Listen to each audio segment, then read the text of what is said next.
we'll get that. All right. This morning, I'm with Jennifer Flynn of Roots of Wisdom Acupuncture. I'm Becca Gerlach, owner of Being Human Group. And Jennifer's here to talk to us about the benefits of acupuncture for mental health. So tell us a little more about you and how acupuncture can help.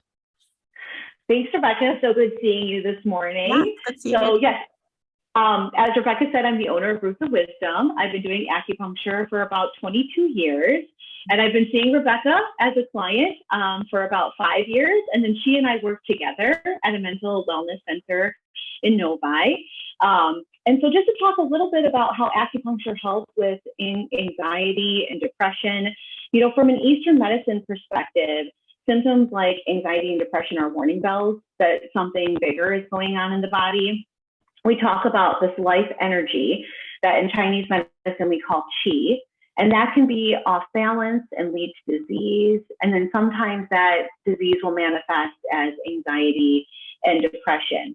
So while acupuncture is not a cure-all, it's an important part of an integrative approach to helping alleviate the symptoms of anxiety and depression. Mm-hmm. And how it does that is through creating these tiny little wounds in the body. So acupuncture points act as an anti-inflammatory response. And it helps the immune system combat inflammation, actually, when it runs off to treat these small little invasions that acupuncture creates. So there's a lot of increasing evidence, and maybe, Rebecca, you can talk about that a little bit too, that depression and anxiety have this underlying inflammation. Yeah. And so, and how it works from my understanding, and Rebecca, you're the expert here on this, so you can correct anything that I say that's maybe not quite right, but like a trauma occurs, right? Sure. And then the body sends out these pro-inflammatory proteins called cytokines. Yep. And that helps to neutralize the threat. Mm-hmm. So when physical trauma starts to heal, and like in the case of like bacteria, starts to die off, then the cytokines just, reduce and the inflammation stops and the body goes back to baseline. But in the case of depression or anxiety, the brain and the entire nervous system continue to stay in this fight or flight response. Mm-hmm. And then that perpetuates the production of these cytokines.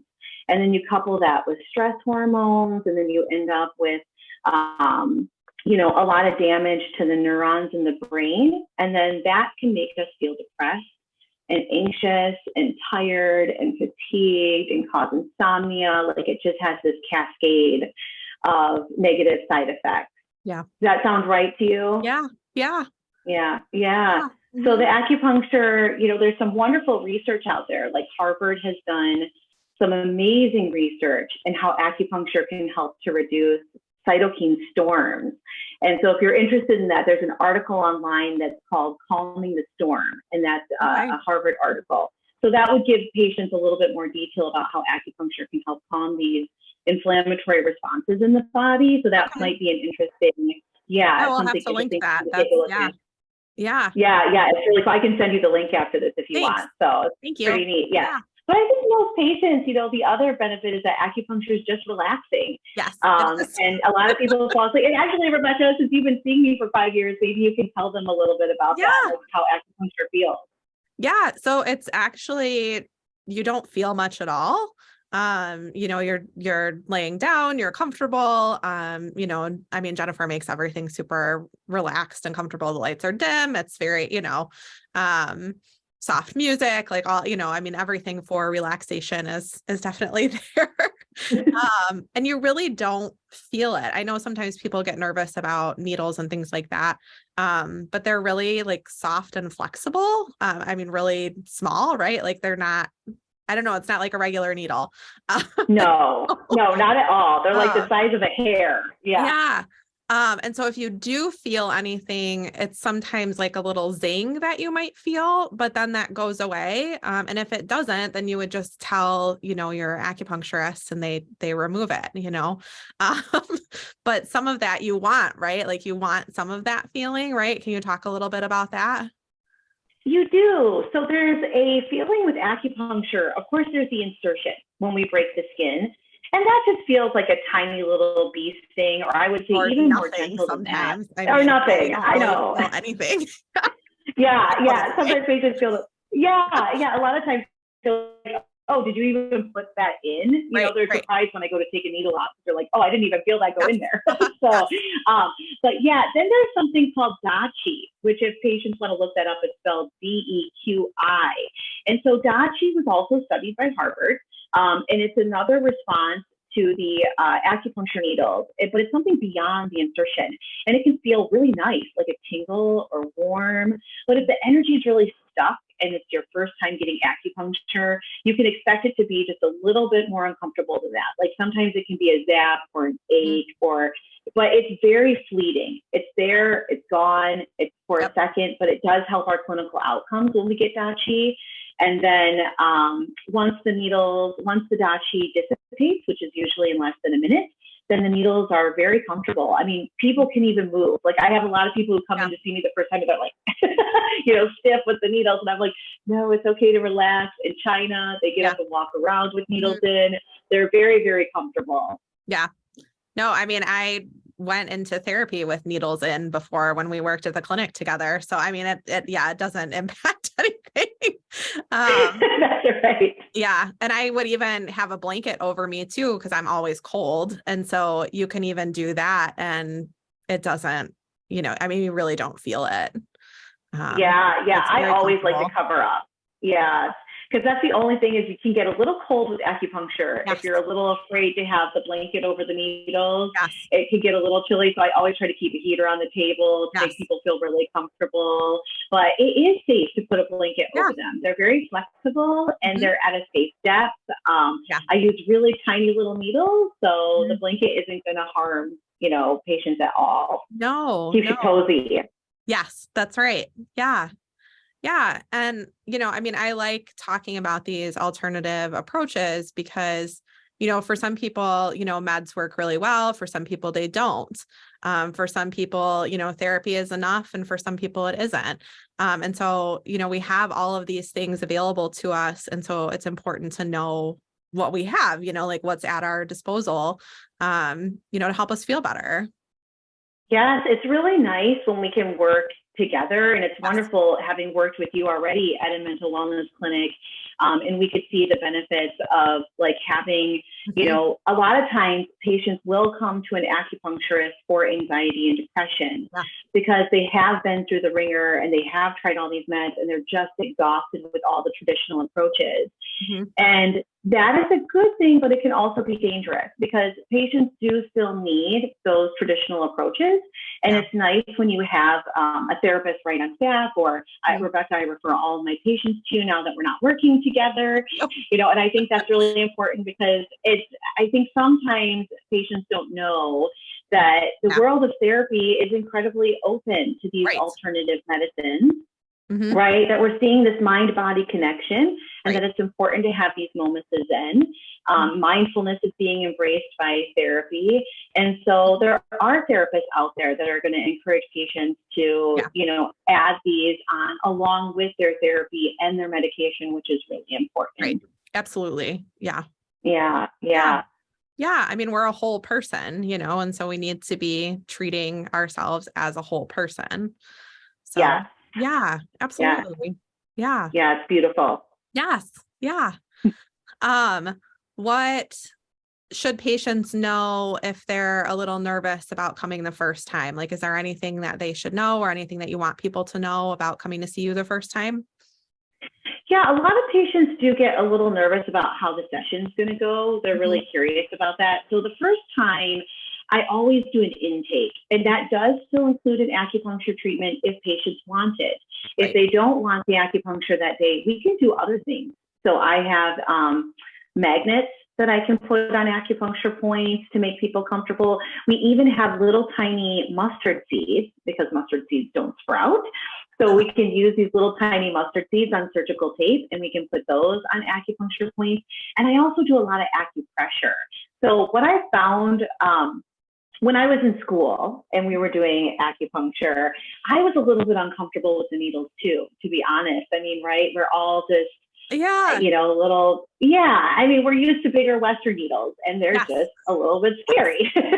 As important as they are a little Right. scary. Right. And so, I felt that too. And so one way that I like to treat patients, and it's okay, like any way you have acupuncture, it's going to be wonderful. Mm-hmm. But I found for me, I didn't like the approach where I got needles put in and I just got left. Because I was like a little bit nervous. So when patients come to see me, I do a lot of acupressure. I do an Ayurvedic head massage, and I Which do a is lot of so relaxing. Like it's so nice. Yeah. I get it done myself too. So that's why I do it on all of you, because I'm like, oh, I love it as well. It's like, it even feels good to rub your own head, so, right? There is a lot of tension there. And that really helps people to kind of relax. And I think it's a little nicer than just, okay, I'm going to throw some needles in you and walk out of the room. Yeah.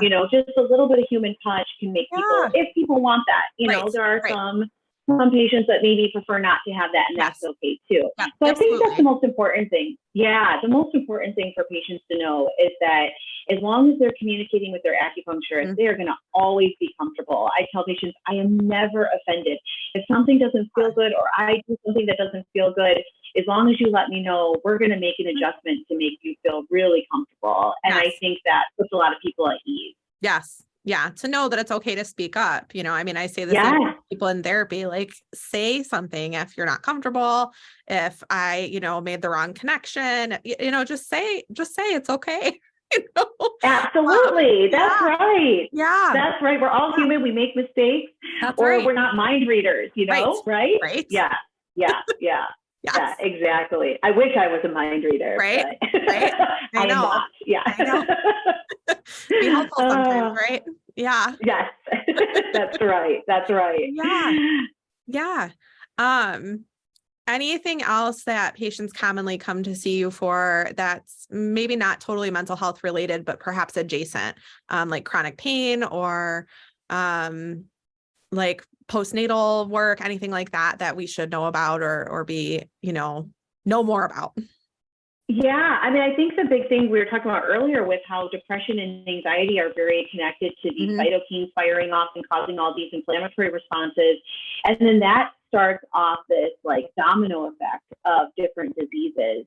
And so I see a lot of patients who do suffer from anxiety and depression and also pain and migraines, and IBS is another big one. Like we even see that in little kids, right? I mean, little kids feel fear and worry, and the next thing you know, they're saying they have a tummy ache. So, the adult version of that is sometimes more severe and turns into IBS.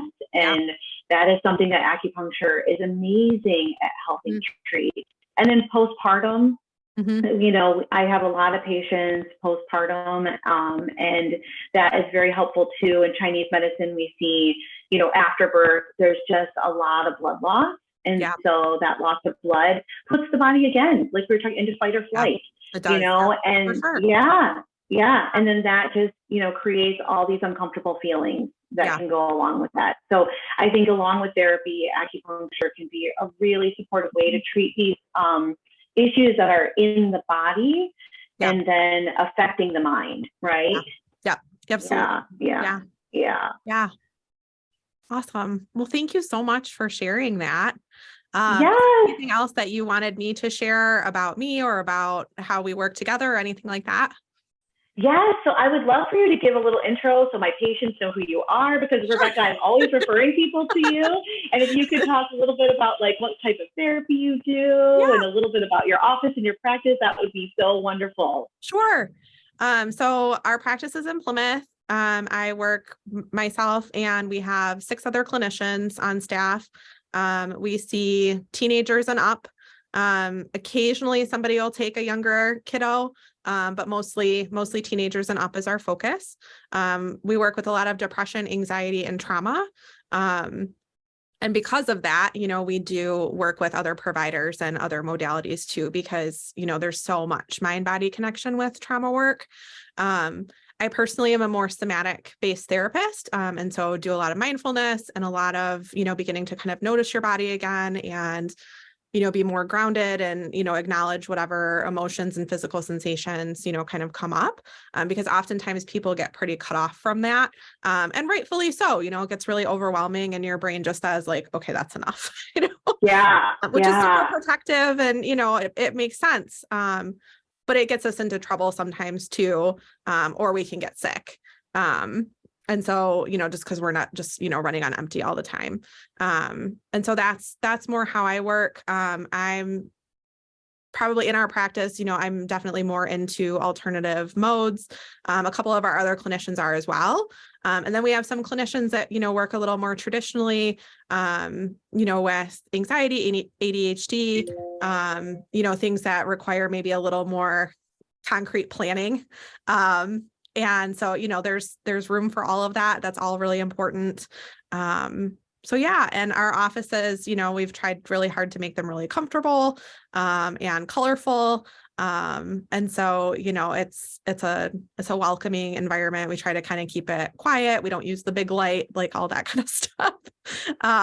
Yes. And I can say from working with you, that is very true. Like, I absolutely love the way that your room feels. It just has a nice glow, even, the thoughtfulness that goes into the artwork and the furniture, you just walk in and you feel like you're in somebody's living room, and it just feels comfortable. It's not that Western medical clinical setting, right? Because so many people are traumatized by that. Right. That's where we go when we have an emergency. Yes. So we don't want our acupuncture or our therapy office looking like an emergency room. Absolutely not. No. That's going to trigger all kinds of bad thoughts. Yeah. Right. Yeah. Right. No, we want it to be comfortable and quiet and, where you can kind of relax and, let it go. That's ultimately the goal. I see people both in person and virtually. So does our team. We've definitely noticed more people wanting to come back in person, which I certainly appreciate and I think is, really great. But virtual is still an option, like we have a lot of flexibility these days. And I think that's great, because it makes it easier, for people to connect and cuts out that drive time if that's something that, folks are worried about. Yeah, I think that's really, really nice. Because Rebecca, where is your practice? Just so my patients know. You are. So in Plymouth, we're on Ann Arbor Road. We're right between Haggerty and Lilly. So we're pretty close to the 275 exit. For our Ann Arbor folks, because we see a lot of U of M students, it takes them about 20 minutes to get here. So they, can kind of come right down 14 and, we're not too far away. Not far at all. Because I have a lot of patients driving in from Plymouth too, and they're saying that the drive is really nice and easy. So, yeah, that's great.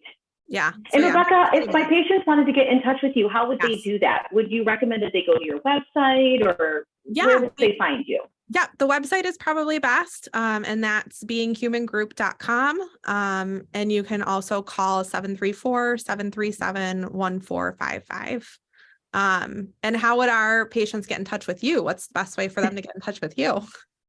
Yeah, so you can go to my website as well, which is rootsofwisdomacu.com, or you can call me or text me at 414-403-0150. Awesome. Thank you so much for spending time with me this morning. I really appreciate it. Yes, thank you, Rebecca. It was so good seeing you. We got to get together for lunch soon. Yes, definitely. Yes. All right. You have a wonderful week. You too. Thank you.